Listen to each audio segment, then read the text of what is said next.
Hello and welcome to today's session for Global Entrepreneurship Week 2016. My name is Laura Morrison and I'm the founder of the Game Changer Consultancy, and today I'm delighted to have as our guest Annabel Kaye, who founded Coffee Clatch and also Irenicon, which is a company specialising in employment law, which has been going for several years. And what I love about Annabel's approach is it's down-to-earth, practical and pragmatic. So whilst a discussion on the legals around profitable and ethical outsourcing might sound scary, hopefully Annabel's going to make it nice and simple for everybody who's listening today to make sure that you can cover what you need to know and outsource in a way that protects your brand and reputation. So, Annabel, welcome. Thank you for inviting me. I'm really looking forward to this. Okay. So, is there something specific you want me to say before we get to the techie part, or shall I just give a little bit of background and get going? I think tell us what inspired you to start looking at outsourcing, because outsourcing is an area that I was very familiar with in the corporate world, but something that's really taken off for entrepreneurs and smaller business owners over the last 5 years or so. What inspired you to begin specialising in this area? It was our client base, really. I was celebrating last week, and this is scary, 36 years of running Irenicon, the business I first started. And in that time, we've seen tremendous change in the way people contract and manage and work with other people. If you go back to the 80s for a moment, the main way of working with people was employment. Even quite tiny companies had employees. They might be part-timers, they might be their mates, but that was the dominant mode. And apart from self-employed tradespeople, that was how the world was. About 2009, we realised that an organisation that might have had, say, 20 staff was suddenly having 3, but it wasn't that they weren't engaging people in their process, it was that they were using freelancers and self-employed people in what you and I think of as outsourcing, but they don't use that word necessarily. They were simply hiring freelancers and contractors to do all sorts of work for them. So that's where my interest first arose, because as I started talking to my clients, I began to realise they were falling down a rabbit hole. And by the rabbit hole, I mean entrepreneur myth number 405, that if you tell everyone who works for you that they're self-employed, that's the end of it.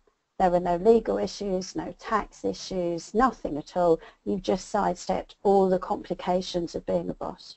And actually that is something that's really changed in legislation over the last year or two. It's something where the definitions are really changing and people are having to be very specific now in understanding what roles and responsibilities they're delegating who to and how that contractual relationship works now. Yes. And even if you're contracting out to a one-person company freelancer, the idea that no kind of law of any kind applies to you is mistaken.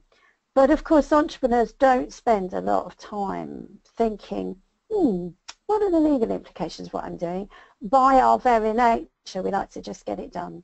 And I suddenly realised that my clients were getting it done in ways that gave rise to liabilities later they weren't expecting, and also meant they didn't own the things they paid for. So when it comes to an exit strategy, you have a real problem, because if you don't own your stuff, how can you sell it? And that's very important, particularly for entrepreneurs who are looking to build and scale businesses with an exit plan in mind, particularly around areas like intellectual property. Really scary. It's the blind spot of the entrepreneur's growth pattern, really. And understandably, most entrepreneurs concentrate initially on a sales and marketing plan and a finance plan. And I understand that. If you can't sell anything, it doesn't really matter how you're paying people to do it. But after that, there are real issues in this area, not just about an exit plan, but about scalability and deliverability. How many businesses do you no longer do business with because they let you down? Mm. Mm. And obviously, if they haven't got their ducks in a row people-wise and they're all outsourced and they can all phone in on Monday and say, you know, I'm not in the mood, that can be a very difficult business model if that's all you've got. Mm-hmm. So, without further ado, would you like to take us through your guide today on profitable and ethical outsourcing? I would love to. So I'm going to get started with talking about why profitable and ethical. A lot of entrepreneurs spend a great deal of money on getting other people to do things for them and then find out that they weren't done correctly, they weren't done on time, and they have to do them over themselves again. If you've ever had to work a night because someone you paid let you down, they didn't make the deadline, you will know what I'm talking about. That not only drains your profit, but it also drains your personal resources because you're exhausted and your ability to earn the next day or the next week. So getting your outsourcing right in the short term is an important part of your profitability. But equally, there are ethical issues. If you pay any attention to the business news over the last couple of years, you will see that some big name brands have had scandals about outsourcing their manufacturing to overseas with child labour, with labour conditions, with wage rates. And I'm not going to rehearse those brands, but the chances are you own or use some of that equipment. Or wear their clothes. If it's not made you think any differently about them, I would be surprised. And you might think, what's that got to do with me? I'm just an entrepreneur in services. But the reality is that there are service delivery factories of data protection, data processing, cold calling, all these things. And if you don't take care, you can be in a race to the bottom. You could be paying the cheapest people in this country or the cheapest people abroad who are hiring people earning way below minimum wage in the countries that they're in. I'm not talking about the countries that we're in. And for me, it's also an ethical issue. While I'm all for effectively and efficiently outsourcing what needs to be done, I do not like the idea of underage workers virtually chained to a desk working a 15-hour day in order to service my business. Everybody's got their own level of comfort about these things, but the idea that ethics don't come into it and we just all buy the cheapest stuff come what may, I think is the wrong way to go with outsourcing. I think it's going to come back to bite you. And if you're going for something scalable and saleable, attaching a big scandal to it is probably not the best plan. And I think now we see that change, don't we? Particularly with how quickly things spread via social media, with the rise of apps that allow us to check the provenance really of where goods certainly at the moment are sourced for. And I think it's probably coming with the services industry.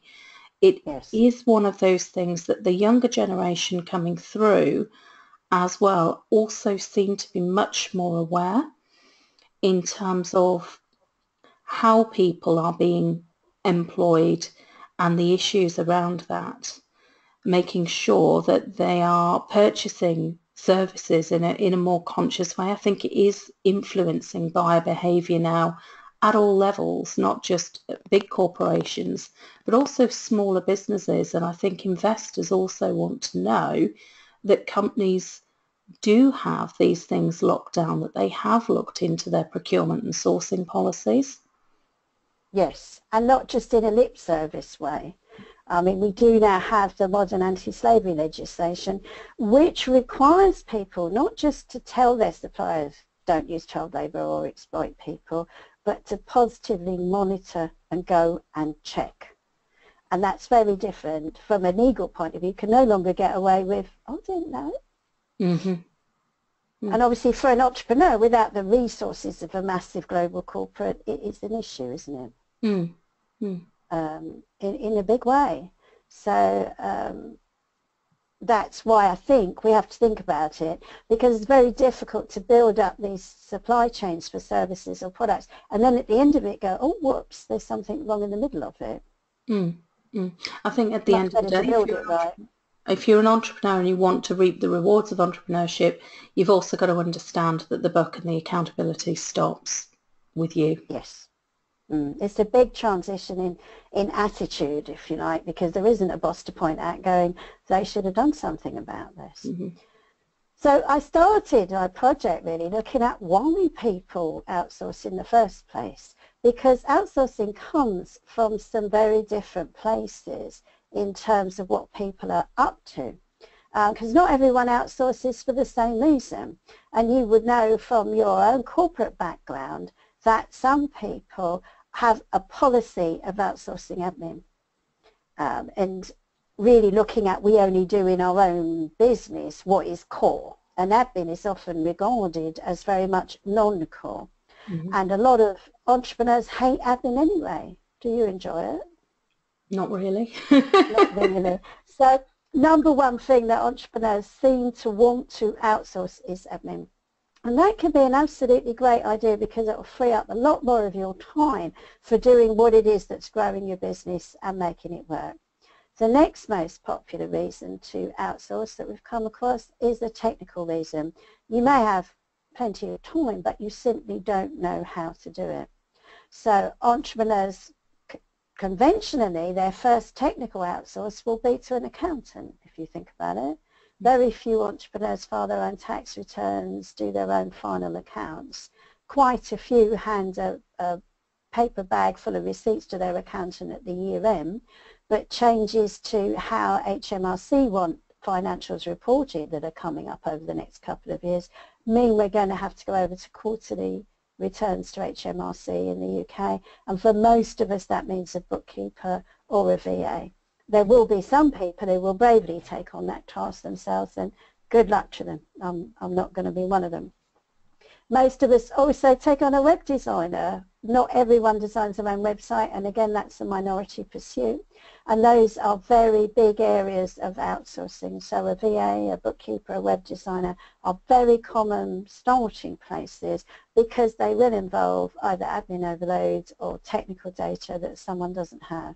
And of course, the final reason is overload. I've clicked through a bit quickly on that, but it may be that you reach the time in your business when you could do it, you're perfectly competent to do it, but you're so busy, you just need more pairs of hands. Mm-hmm. Depending on your business, you'll find the business as a whole is lucky to have 40% of its effort facing generating client income. Now, if you're in a consulting or a fee earning or a coaching business and you're spending time in exchange for revenue, you can get it a bit better than that. But if you are thinking that 100% of your time next year is going to be billable, and that's actually true, you need to call me because I've never managed to do it in 37 years. There's a massive amount of stuff from sales and marketing, videos, attending events, networking, finance, invoicing, credit control, the whole bit that has to happen to make your business work. But you don't necessarily want to be doing that yourself, do you? Unless that's what you do for a business. Mm-hmm. Really scary in a way. Now, I've talked to people and they've said, oh, you know, I can do better than that. But the way they're doing better than that is making 100% bigger by outsourcing or taking on staff. You're going to be very lucky to have a business where everybody in it is generating money and not doing anything else all the time. But time in business is money, and if you don't work out what you're going to get people to do for you, you're going to reach a revenue platform, aren't you? Whether you're making shoes or selling web design, there are only so many hours in the day, times the maximum number of hours you can work before you have a nervous breakdown. Mm-hmm. I think there's also a thing there about opportunity cost. You know, I do know of people who've been starting out that have spent that time, you know, doing the messing around with graphics and websites and what I would call real technical jobs, but spending a lot of time to learn how to do it, to learn how to do copywriting, things like that within their business. And actually, what that's doing is it's stopping them. Actually, I'd argue most entrepreneurs need to be involved in some level at their sales and marketing, but it's actually stopping them doing that work of bringing the clients through the door and serving their clients because they're worrying about things that are not for them. And there's a lot of this hustle mentality of just expanding the time to fit, and it doesn't work, because what it does is it stops them doing what they are truly excellent at well by overstretching. Absolutely. And I think it has a worse effect. We all know that the number of businesses that get to 5 years old is quite small. Mm-hmm. I don't know if it's 20% or 10%, but it's some dismal number of startups that will make it to 5 years old. Mm-hmm. So when I sit here saying I've been in business for 37 years, in a way I've seen a lot of 5-year businesses come and go. And if you look at the official statistics and surveys, it will say they didn't get their cash flow right. And if you go and talk to businesses, they're struggling in cash flow, the boss is trying to do the invoicing at 3 in the morning, they're not on top of their finances, they're not on top of their credit control, and it would have been much better if earlier on they'd got someone to do all that, mm-hmm. before they're now in a situation where they can't pay anyone to do it because they haven't got any cash in the bank. Mm-hmm. Because it's not that expensive, and if that means that you just have to pay someone even an hour a week to do that, it keeps your business on track. Mm-hmm. Similarly, we see businesses that the next reason they fail is they can't get finance. But if your books are in a muddle and you've got no financial projections, no one's going to lend you any money. Mm-hmm. So if you're not good at that sort of thing, you have to get someone on it, don't you? Absolutely. And then there's a failure of sales and marketing. But I see a lot of business owners going, I'm rewriting my website. And it's like, that's lovely, but couldn't you, you need to be pressing the flesh with your clients what you're doing. Mm-hmm. I'm not saying webs don't sell, but if you haven't got enough money in the bank, redesigning your website in person can seem a cheap option. But in fact, you can design it quite cheaply, and if you've got a business that makes money when it does it, you need to be out there doing it, don't you? Mm-hmm. It's really scary. But to me, the really big reason why a lot of businesses don't make it through 5 it gets exhausted. We tend to go, I'll work a 70-hour week, I won't pay anyone because I'm not there yet. But then when we could have got there, we fall over. Our health fails us, our marriages fail us, we can't keep going. I see a lot of entrepreneur parents, many of whom were women, doing all day with the kids and all night with the business, and I have to ask myself the question, how long can you keep that up? Mm-hmm. It's not a robust longer-term plan. It's great for a sprint, isn't it? We've all pulled all-nighters and put it together because we had to. But as a 5-year plus plan, getting not enough sleep is not viable.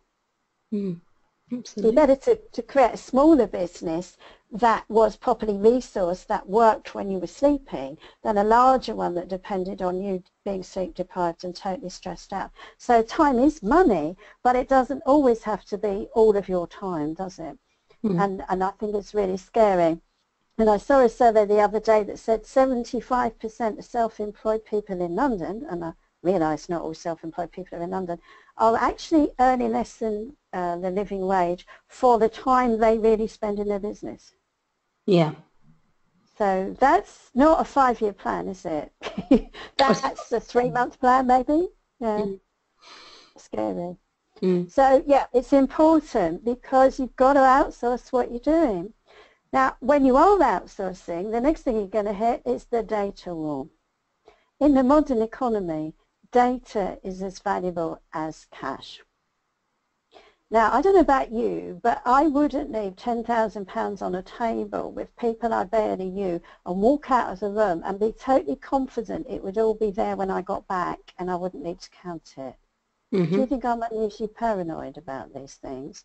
But I see people who quite happily put their client data on the table and walk away without any concern for data protection, but also without any concern for the ethical side of this. And by ethical, I mean when a client trusts me with their data, they trust me not to leave it on a train, not to publish it on the web accidentally, not to send it in an open email to 4 million other people because I hit the wrong button. To me, that's about ethics as much as law, because they trusted me. And I have a duty to them to make sure that I secure their data, because their data is as valuable as cash. There are people all over the world whose sole reason for existence is to hack people's personal data and steal money from their accounts. So I believe it's not my job to go leaving my clients' data. Yet I come across people who are outsourced to a VA who send them an entire mailing list on a non-password protected spreadsheet to the other end of the world without even checking out who they are. Perhaps I'm paranoid, but that would worry me. And by the way, it's not legal if you're based in the UK or the EU to do that sort of thing. But you also need to protect your own data. And by that data, I mean your business and confidential data, what your prices are going to be next year, who your customers are, because you don't want to be spilling that out into the world for your competitors to go, oh, that's great, we know what their plan is, now we can beat them. And we live in a world of very open sharing, and we need some boundaries about what we share with whom. It's almost as if we can't tell the difference between our desktop and our living room. It's a very strange world we live in. But this is how it really looks. Here's the map of the EU. You can send personal data at the moment to anyone in an EU country, provided it's properly sent, without unnecessary worry.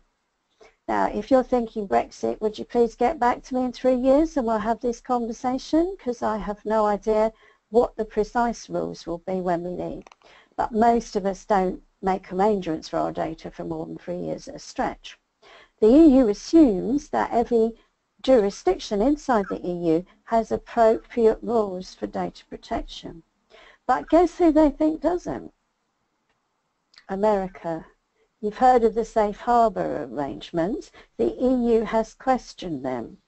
The fundamental difference between EU data and American data is the American government assumes the right to track anything, trace anything, interfere in anything without the need for a warrant. In the EU, it's still assumed that a warrant is needed to get hold of people's stuff. So that's why the EU has a bit of a row with safe harbour. And this has implications if you are using the highly protected level of data called sensitive data.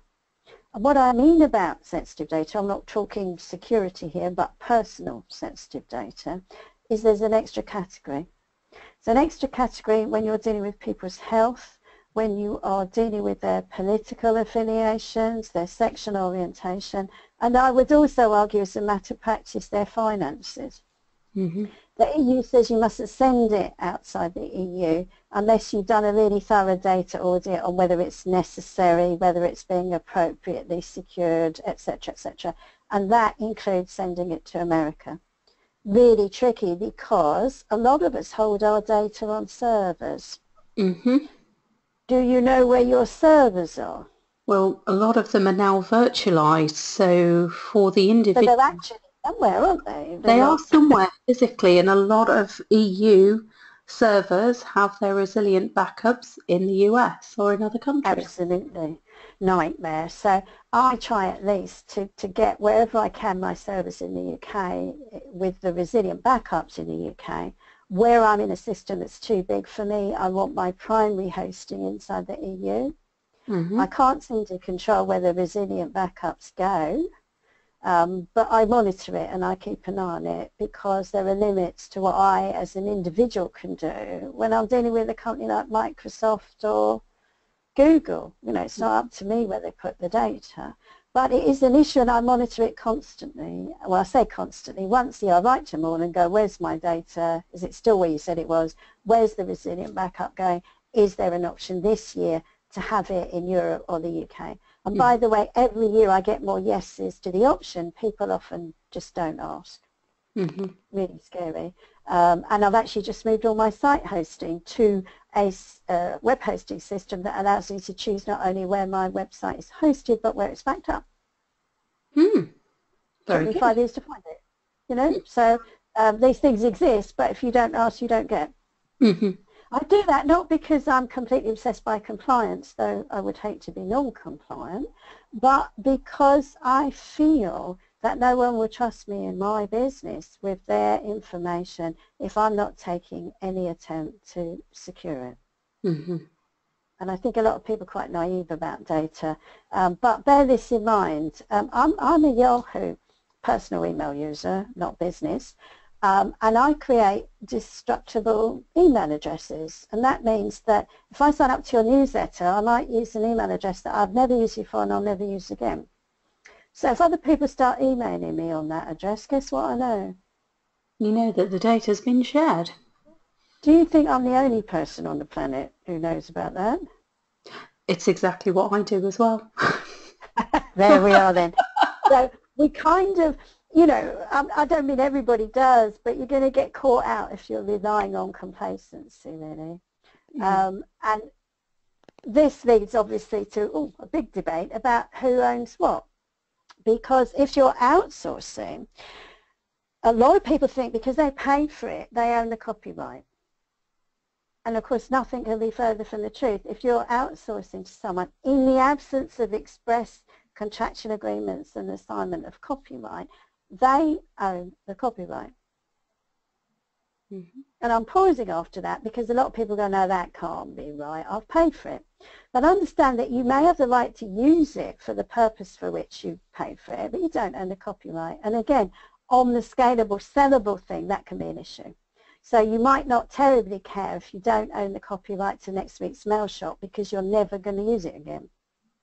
But you might care a lot that you don't own the copyright to your logo or your anything else, because if that's part of what you're going to sell, your business brand, how is that going to work? So people don't really understand the difference between use and ownership. And I like to say it's like the difference between buying a house freehold or renting a room. If you only want to stay in the room, that's fine. But if you want to sell the house and you only rented the room, it's not going to work. So you need to be very careful about that, which is why a written agreement and proper assignment of contract is vital. But the other thing you need to be aware of is not all countries in the world recognise copyright as we understand it. And there are some places in the world that I would not send my unique intellectual property to because they are a scandal for cloning and using other people's ideas. But also, I can't afford to issue a writ in Shanghai or in Tokyo for breach of contract. So I tend to keep my more important work close to home. Apart from anything else, I don't want to sound menacing. I know where they live. You know, I actually have a physical address of people in the UK. And if I'm unlucky enough to need to see them, I can find them. So for me, although outsourcing overseas is a good idea, and I do outsource stuff outside the EU, and I do outsource stuff outside the UK, I never outsource for myself outside the UK things that I know it's really important I own and can enforce. And this is really interesting because I think particularly, I mean, certainly what I'm seeing in the consulting and training industry is a lot of people outsourcing things around content creation. You know, personally, the view is that should be unique, but a lot of people are putting these things into the hands of other people. And there was a forum I'm part of the other week where somebody raised the question. It was a copywriter, ghostwriter, and she'd pulled together lots of material on behalf of these other people, and it was out there and badged as their material, whereas she's written it and she now wants to look at repurposing it, and there's a real conflict there, you know, in terms of whether she should or shouldn't be doing that. But actually, as you're saying, ultimately, unless it's been expressly agreed that it's unique for that purpose, she's got every right to do that, which could be damaging to their brands. Completely. I mean, from a legal point of view, if you've had stuff outsourced and written, let's make an imaginary book, you and I. Let's suppose we get lazy today and we go, we need to present a book, but actually we've got no time to write it, let's get someone else to write it. And they produce that book for us, and our book is the bestseller. There is absolutely nothing to stop that person, in the absence of any agreement, writing the remix too, or whatever, and actually going into competition with us. Now, it might kill their business as the ghostwriter, but if they're actually thinking, I hate being a ghostwriter, I've had enough of it anyway, this is my last book, what do they care? So you've got the complication that you can't sue them for breach of contract, which would be sweet, because you could go, do you know what, your book's sold 10 times the money ours has, but it was really our book, so we want the money. That would be sweet, because you'd have the money without having to bother to do the work. But it's also impractical if they're based in the Philippines to issue that writ, isn't it?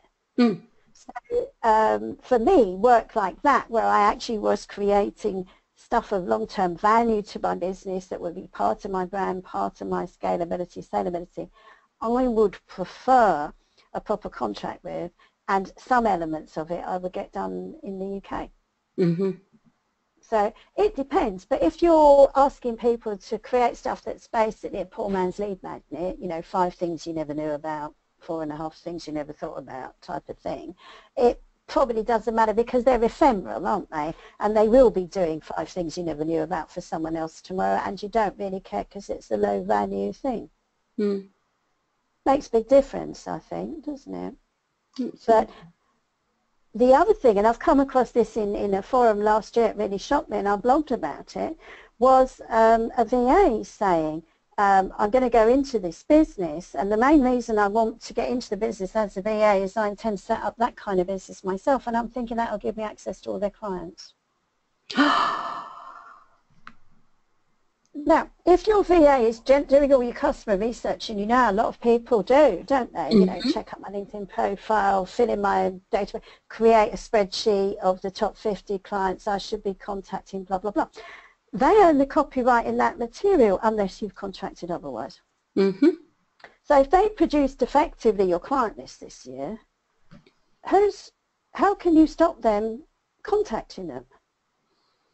And the answer is only with an enforceable effective contract. Mm-hmm. Absolutely. Now, some people would say, but no one would be unethical enough to do that.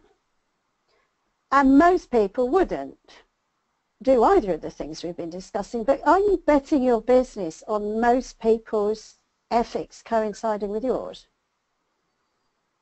I think you can't do that.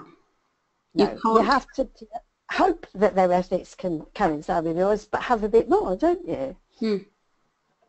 Absolutely. I think it's a bit scary, and we don't think this through because a lot of entrepreneurs have come out of jobs, and in a job, what you create in your job, in your working day, the copyright and the rights generally belong to your boss.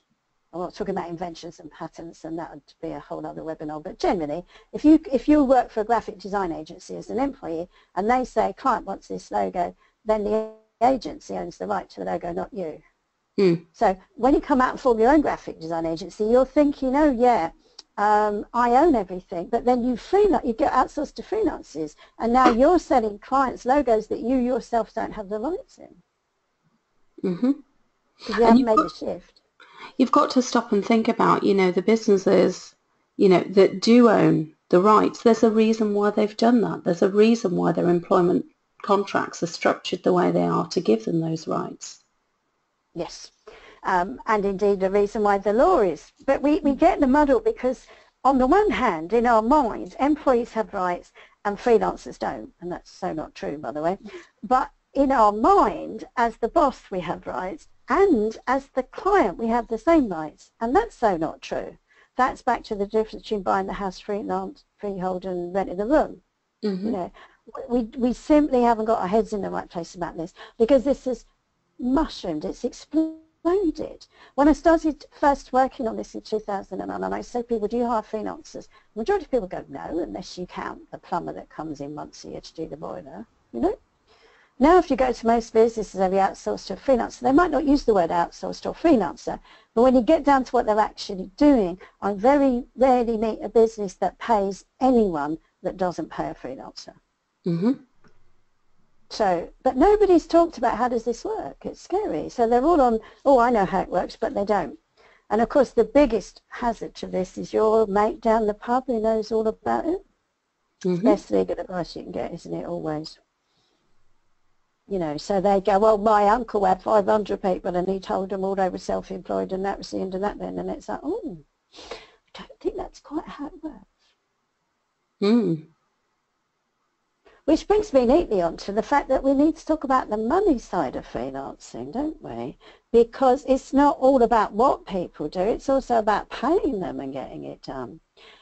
Do you know that workers who are the third group in the EU who are neither employed nor fully in business are entitled to national minimum wage and fair wages? That means that some of the freelancers you pay may not actually be exempt from that. Now, I don't know about you, I wouldn't quite like to be paying someone in business less than national minimum wage anyway, as a fee for what they do. But the idea that you get out of all this stuff just by calling people self-employed is not true. Have you seen the trouble Uber have been having in the courts and various other delivery firms this year, where they've been challenged on saying people are self-employed doesn't necessarily mean they don't have any rights at all, and they are actually involved in litigation from unions saying, no, these people are workers. Yeah. And workers are people who are contracted to provide work in person who cannot send a substitute. Mm-hmm. So if you take on a VA, Mavis, and if Mavis doesn't want your work or isn't available to do it, Mavis can't send John, and Mavis doesn't have a company, there's a real possibility that Mavis is a worker. She may not be your employee, that's a separate and additional test, but she may be your worker. And as soon as she's your worker, she has the right to national minimum wage. So if you've got on a retainer for 10 hours a month, but in reality you're making her do 500 hours a month, in theory she can take you for the balance on minimum wage. Mm-hmm. So it's a bit vulnerable if you just think in your head, oh, I've got all this right, isn't it? Yeah. But aside from that, what kind of world are we building if everyone you pay no more than minimum wage? Mm. Well, I don't know how anyone's going to afford to buy anything if we keep this up. But equally, did you know, I was doing some research at the International Labour Organization, that most countries in the world have their own minimum wage? Right. We tend to think of ourselves in England or in Europe, you know, as being the ones with minimum wage and everyone else doesn't, don't we? But did you know the Philippines has a minimum wage? Turkey does. Bangladesh does. Mm-hmm. It's not just us. And there's a great little app you can get from the International Labour Organisation's website, which is a little checklist for outsourcing. And I've programmed the one on my phone specifically to deal with outsourcing services. And it's got a little checklist of, you know, did you check? Yeah. Because let's face it, if you're paying a company to do stuff for you, their staff are highly unlikely to earn more than a third of what you're paying the company, are they? By the time you look at what the company's going to justify as overheads and sales and marketing costs, yeah, I'd say labour, you're looking 30 to 40% of a company's revenue. Absolutely. So they're going to be lucky if they earn more than that. And obviously what they earn is after tax and, you know, whatever. So if what you're paying that company in the Philippines or Bangladesh, 30% of it isn't minimum wage, what do you know about how the workers are being paid? Mm-hmm. Can't be, can it? So I think we have our own duty to check out. I mean, there's enough saving between European wage rates and third world. Myself, and I'm not saying it's compulsory, but my workers outside the UK, I pay them 1.4 of the going rate where they are. In other words, I pay them more than they expect to earn where they are, but less than I expect to pay here. Yeah.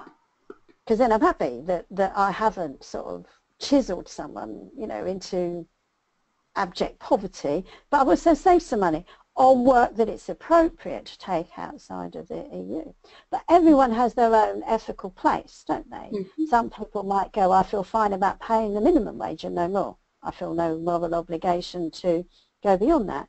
But I think you've got to find your level and then make sure you're at it, because, well, I wouldn't be very comfortable with the idea that people who work hard for me can't feed their kids.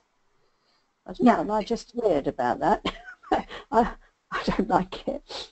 Yeah, it's about the kind of employer you want to be and how you want people. I mean, I see, you know, if people are representing a brand, representing your organisation, which is what they're doing when they're working for you, ultimately, you want them to share those values and to be doing things in a way that fits, then yes, they absolutely have to be treated fairly in all regards, whether it's pay, whether it's the conditions that they're working under.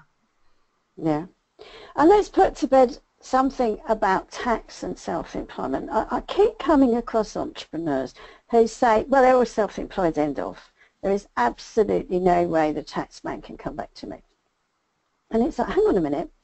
In order for someone to be self-employed, they have to meet certain tests according to HMRC.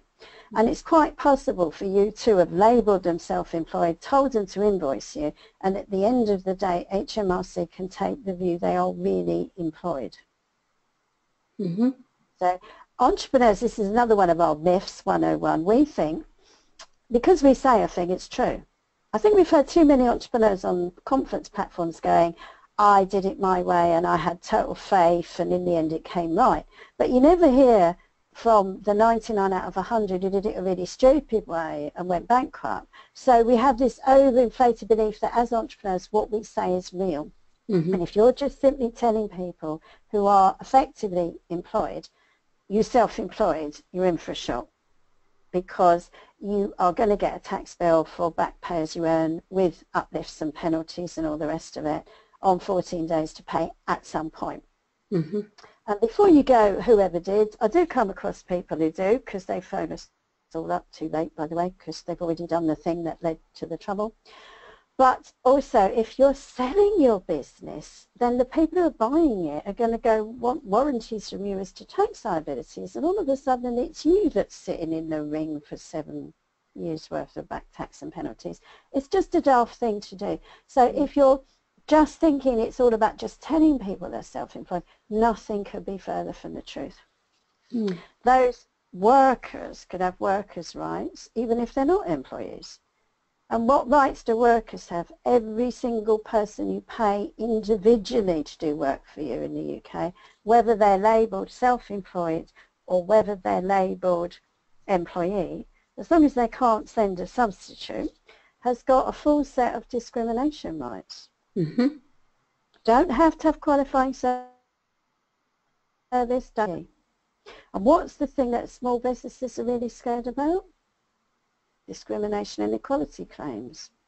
So if you, because they're expensive to defend even if you're right and they take forever, but if you're just thinking they're freelance, they've got no rights, you have no process and no defence.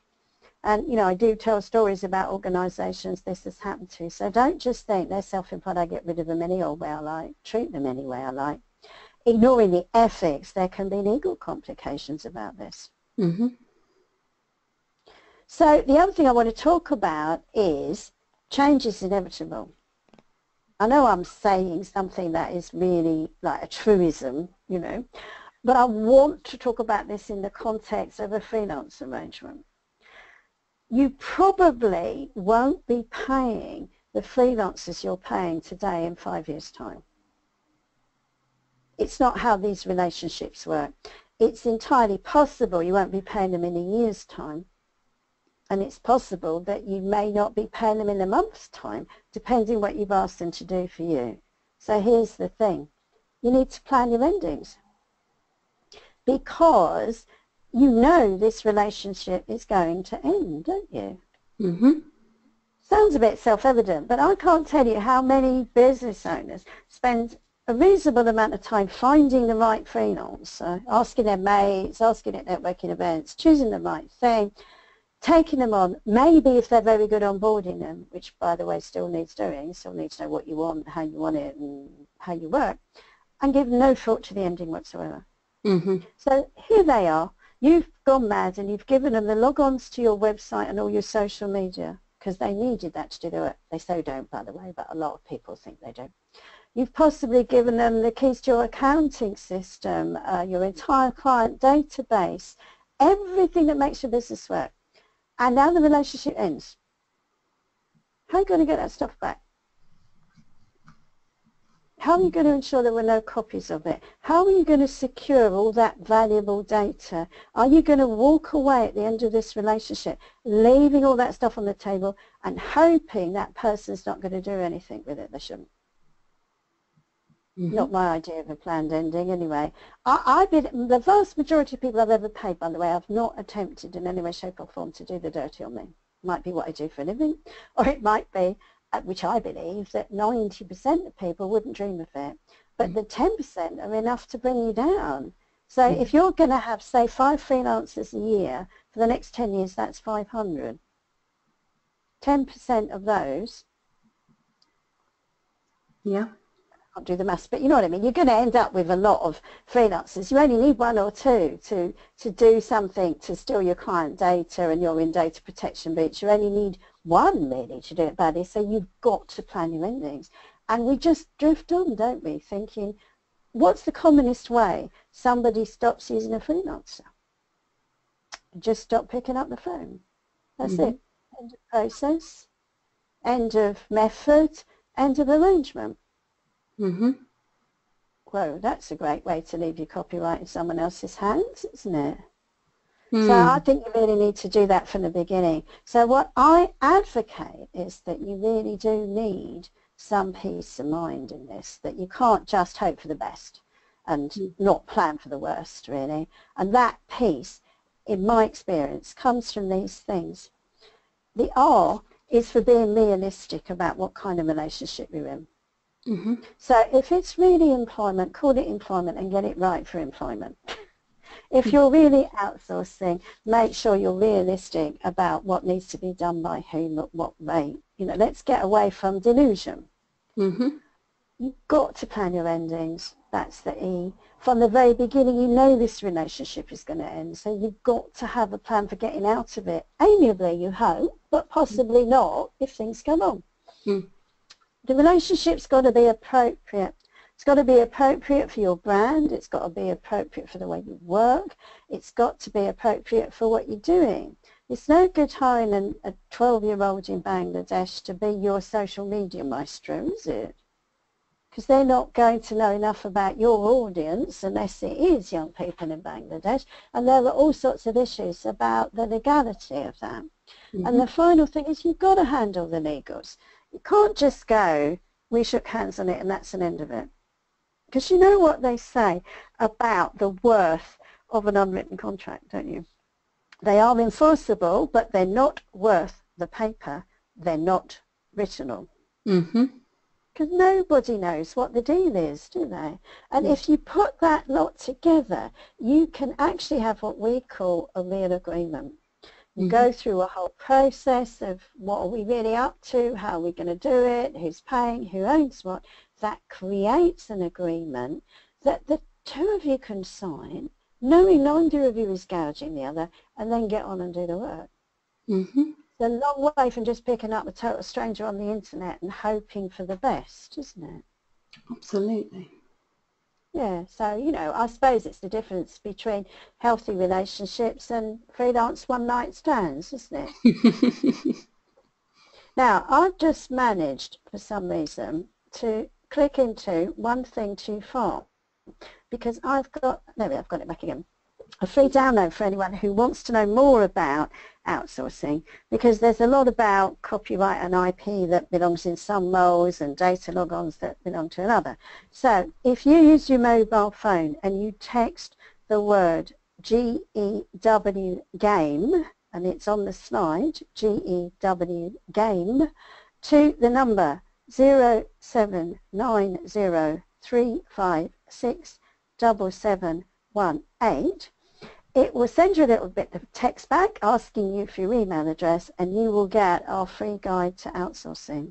And that is a really detailed document giving you the main hazards of different roles and what you need to watch out for.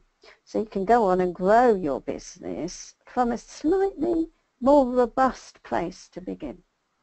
And I would highly recommend that you do that, because it will be comprehensive and clear, because Annabel, the one thing that you're really great at doing is putting across to people who don't come from a legal background the essence of what they need to do and what they need to cover, because it comes from a place of protecting relationships and protecting people's integrity. So thank you so much for sharing that with us today, and it's been a pleasure as always.